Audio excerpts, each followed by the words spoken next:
Find and replace lets you update values across an entire calculation without touching cells one by one. Select Find and Replace in the top left of the toolbar. Set the find scope by choosing a category like diameter, length, elevation, or K-factor, then enter the value you want to find. Set the replace scope the same way, with the new value you want in its place.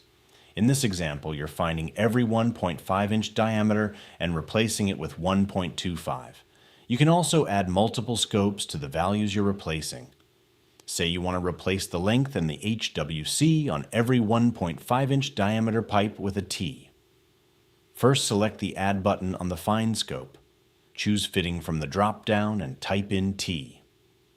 Next, select the Add button on the Replace scope, then enter the new HWC value. Lastly, select the Add button one more time on the Replace scope and select Length from the drop-down. Type in 5. Now when you run the Find and Replace, both the length and the IWC change on each matching pipe. Use Remove to take a scope back out for either search or replace.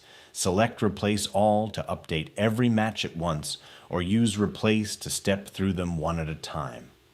Prev and Next let you skip any match you want to leave alone, and the table highlights whichever cell is up for review. Find and Replace is the fastest way to find and change specific values across the whole calculation at once.